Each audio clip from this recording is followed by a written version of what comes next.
أعوذ بالله من الشيطان الرجيم بسم الله الرحمن الرحيم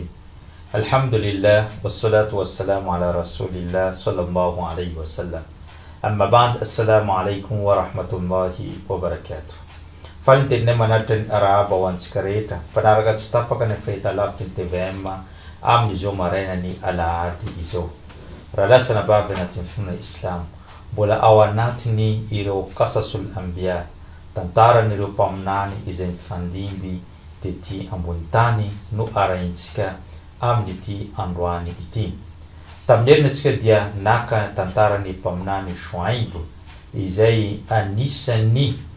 nirany Allah subhanahu tamin'ny tanànany Madiana tamin'ny vahoaka Aika ka izany vahoaka zany tsy nino no sady tsy nanaraka ny zavatra izay nalefany na noetiny dia nosaziny Allah tamin'ny alalan'ny zilzal zany orohoron-tany ary iaka indray mandeha avy amin'ny Jibril dia nitsirara avokoa ireo vahoakany Aika tamin'izay fotoana zay. Amin'ny androany ity kosa antsika inshallah dia aka tantarany mpaminany Ayuba alayhi salam. Ayuba alayhi salam dia anisan'ny taranaka ny mpaminany Ibrahimu alayhi salam ary izy ihany koa dia niaina teo anelanelany mpaminany Yusuf alayhi salam sy mpaminany Musa alayhi salam. Ayuba alayhi salam rehefa tsika iresaka mahakasika ny fitsapana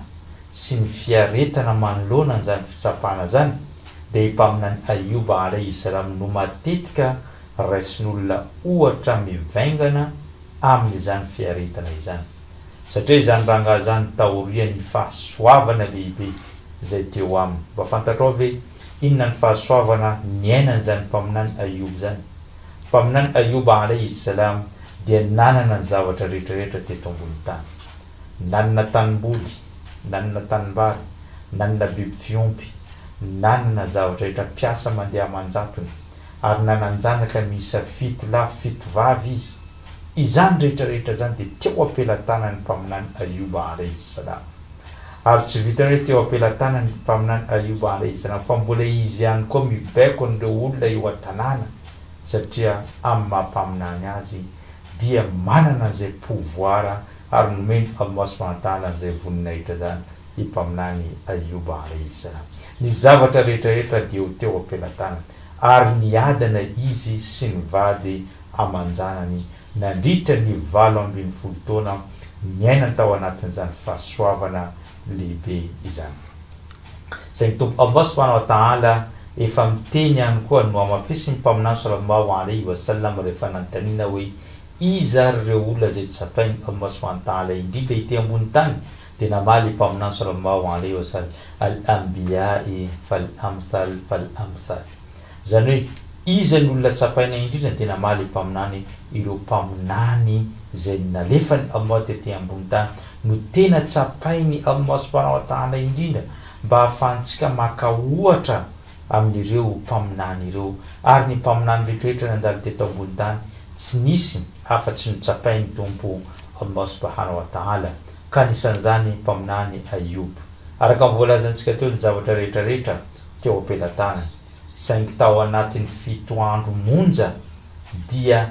rafa izany fananana rehetrarehetra teo amin'ny mpaminany Ayuba alayhi salam. Nalefany Allah subhanahu wa ta'ala karazana varatra nandoro ny tanimbary sy ny tanimboly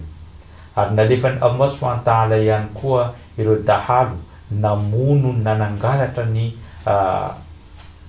biby fiompy teo aminy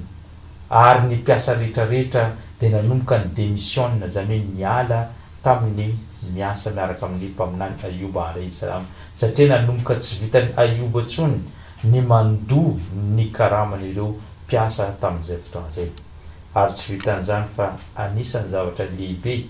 nanjoa azy ihany koa ireo zanany 7 lahy sy 7 vavy rehefa niarany sakafo tao anatin'ny trano anankiray tamin'ny alina dia niotsaka izany trano izany ka maty avokoa ireo zanany 7 lahy sy 7 vavy tamin'izay fotoana zay. Alahelo ranomaso niainany vadiny Ayuba alayhi salam saingy mbola tsy tapitra teo ny fitsapana nalefany Allah subhanahu wa ta'ala. Mbola nitoy izany fitsapana izany ka nandefasany Allah subhanahu wa ta'ala ary koditra epaminany Ayuba alayhi salam nanomboka mivontovonto ny tanany, ny tarehiny, ny tongony, ny vatany ray manontolo manomboka mivontovonto ary tsy vita mivontovonto fa mandranoka izany ary izany mandranoka zany dia mandeha amin'ny farany mivoakanana ary manome fofona maimbo izany mpaminany Ayuba alayhi salam zany rehetrarehetra zany dia niainany mpaminany Ayuba alayhi salam ka ndray andro ny vadiny niteny taminy ory Ayuba moa ve tsy tokony mangataka amin'ny tompo Allah subhanahu wa ta'ala anao mba hanesorany an'izany fitsapana lehibe zay nalefany amintsika izany saingy mpaminany Ayuba alayhi salam teny tamin'ny vadiny manao firy tsika niadana tao anatin'ny fahasoavany Allah tena maly zany vehivavy zany tao anatin'ny 20 taona ozy izy no niadanantsika ka teneny ny mpaminany Ayuba 20 taona ny tenako niaina tao anatin' zany fahasoavany Allah subhanahu wa ta'ala zany saingy androany mbola tsy ampy 2 taona 3 taona nandefasany fitsapana efa ndeha angataka amin'ny Allah menatra zany dia angataka amin'ny Allah 20 taona ny fahasoavana 2 taona 3 taona ny fitsapany Allah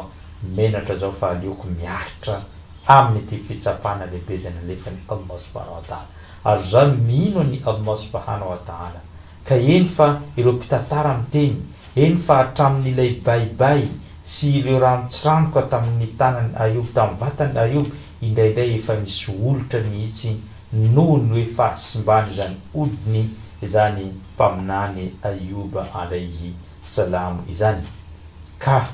nanomboka teo rehefa nandeha ny fotoana tapakevitra ipaminany Ayuba alayhi salam handeha angataka doa tamin'ny Allah subhanahu wa ta'ala saingy ny vadiny Ayuba alayhi salam tsy mba namela azy na de mafy azy ny fitsapana zany vehivavy zay mendrika ary vehivavy tsara fitondratena ary tsy niabandonna ny vadiny na de inona zavatra zay nahazo an'izany mpaminany Ayuba zany nanomboka ny fitsapana viatomboka ka hatramin'ny fiafaran'ny fitsapana tamin'ny mpaminany Ayuba dia ny vadiny mipetraka niaraka taminy any ary tsy niala tamin'ny mpaminany Ayuba alayhi salam zany dia ohatra mivaingana ihany koa ho anao vehivavy raha ohatra ka nandalo tao anatin'ny fahasoavana ny vadinao dia nandalo fitsapana izay ankehitriny aza miabandonna ny toerana misy anao fa anisany fahasoavan'ny vehivavy na vehivavy endry dia mijanona miaraka amin'ny vadiny na inona zavatra zay mandalo na inona ny fitsapana zay mandalo ao anatin'izany tokantrano izany ka teo Ayuba alayhi salam taoriana zany dia nangataka doa ary nitantarana zany boky masina ny Qur'an Karim ao anatin'ny suratul Anbiya manao hoe wa Ayuba idh nada rabbahu anni massani yadurru wa anta arhamur rahimin ary Ayuba ozy izy rehefa izy niantso ny tompony ka niteny ory tompo Allah efa nandalo fisedrana mafy ny tenako efa nandalo karazana fitsapana ny tenako niofaka avokoa ny odiny ary naratra marary ny tenako ozy izy fa ianao ilay be mpamindra fo ary famindram-pony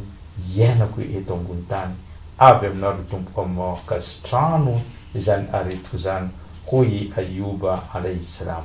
dia niteny tompo Allah subhanahu wa ta'ala ao anatin'ny sura zany manao fastajabna lahu fakashafna ma bihi min dur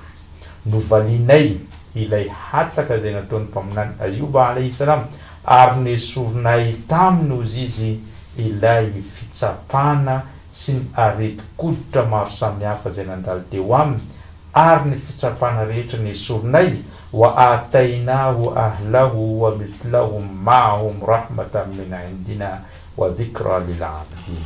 ary mbola nomenay ihany koa izy tsaratsaranyzany fianakaviana zanaka ny harena sy ny rehetrarehetra mbola maromaro ny teo aloha no nomeny Allah subhanahu wa ta'ala any mpaminany Ayuba sy ny fianakaviany rahmatan minna famindram-po avy aminay hoy tompo Allah subhanahu wa ta'ala rahmatan minna wa dhikra lil abidin ary zany ozy izy Allah fampatsahivana ho an'ireo mpanompo ety ambony tany ahoana fomba nahasitrana any mpaminany Ayuba alayhi salam nalefany Allah subhanahu wa ta'ala Jibril alayhi salam teny tamin'ny Ayuba manao hoe irkid birijlika hadha mukhtasalun baridun wa sharab. Anao izy izy satria indray andro zany ny vadiny Ayuba alayhi salam niala tao an-trano andeha hitady sakafo izay omena any Ayuba alayhi salam tamin'izany fotoana zany. Ka rehefa nandeha izy tonga tao aminy Jibril alayhi salam niteny tamin'ny Ayuba hoe mitsangana ozy izy ianao dia kitsao mafy io tany io fa misy rano ivoaka ao. Rehefa misy rano ivoaka ao dia raiso zany rano zany dia safoy amin'ny vatana rehetrarehetra izay misy anao ary mandroa anao amin'izany rano zany ary rehefa vita zany dia misotroa amin'izany rano zany rano mangatsiatsika zany fa ho sitrana ianao. Dia nataony mpaminany Ayuba alayhi salam izany rehetrarehetra zany dia nisafoiny tamin'ireny vatany rehetrarehetra zany nandro izy sitrany ny tety ivelany ary rehefa nisotro izy dia nisitrana rehetrarehetra ny aretina tao anatiny. Ka rehefa tonga vadiny Ayuba nahita lehilahy tsara tarehy, nahita lehilahy zay hoe tsy nampoiziny hoe mpaminany Ayuba niverina ohatran'izany ka nieritreritra izy fa olo-kafa natahotra. Rehefa nanatona izy dia hitany fa Ayuba alayhi salam izany lehilahy zany ka faly izy ary rehefa nandeha ny fotoana dia nanomboka miverina tsikelikely teo amin'izy ireo mifananan'izy ireo